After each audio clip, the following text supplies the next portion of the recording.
On here with news this weekend of a second sexual assault arrest involving an asylum seeker here in Western New York. There is a lot of scrutiny tonight on the for-profit company that is overseeing the housing of these migrants from New York City. The Albany Times-Union has done some great reporting today looking at the no-bid contract that the city of New York signed with DOCGO. The price tag is $432 million. Elected leaders really across the state are asking tonight, is DOCGO meeting the obligations of its contract?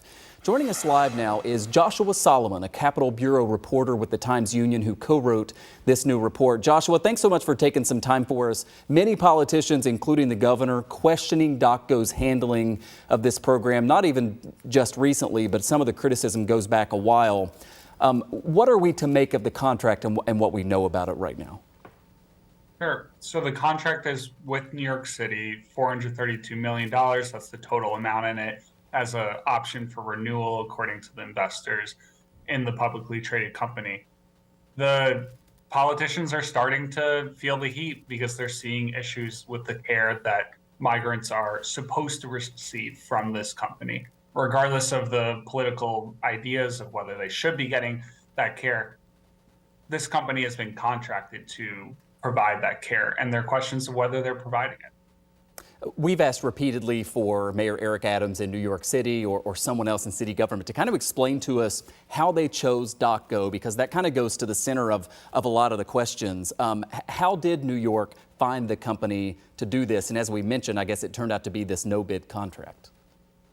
Right. So because it's an emergency, they went ahead and contracted with who they want. The typical process that reporters and good government folks use to know and follow the, check the math of what the city or a government does is not necessarily here, because they were able to bypass the typical processes.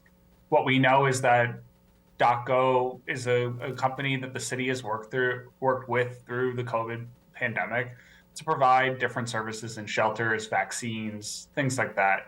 But why did they pick them? How did they pick them? That's less clear. What we know is that they did pick them. They're the provider. It's a for-profit company. It's not typical. In fact, it's typically not allowed in the state to have a for-profit company provide these services. And they are doing that, which means that for a company, there's a bottom line. And they're telling investors, this is helping our bottom line. Some of the new questions now being raised here in Western New York have to do with these two arrests of migrants on sex crimes, raising questions about perhaps the vetting process that happened and DOCGO's involvement with that. I know the contract itself hasn't been made public, so we don't have all the answers to all of this. But what happens if the city of New York or the state, which is, in a roundabout way paying for some of this, what happens if the company isn't living up to the terms of the contract? Well, the governor told reporters this past week that she's not satisfied with the work that DOCGO is doing. A senior official in the local administration also told me the same, that they were very frustrated with some of the processes. And it's a question of, is it a bad apple in certain cases, say in the Albany area and how the process is rolled out? Or is it more systemic? And now that we're seeing folks coming to the Buffalo area and Syracuse and whatnot, there are other issues that are popping up along the way. And so the state is looking into this, but there's really this kind of question of who can audit this contract and what can be done right now. Politicians are saying something should be done. DOCGO is saying we're doing the work that we were contractually obligated to provide. And at the moment, that's where we're at. It should be said that in Albany, we haven't had similar issues with an arrest, but there are issues in terms of the care that they're receiving.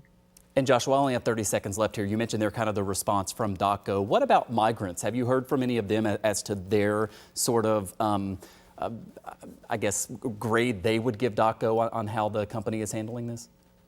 When we talk to them, those who we can talk to, which is very limited, they're very frustrated. DOCGO touts an internal survey that their workers did that says 85% are happy with the services they're getting. Joshua Solomon, Capitol Bureau reporter with the Albany Times-Union. Again, great reporting on this, such an important topic. Thanks for coming on. Thank you.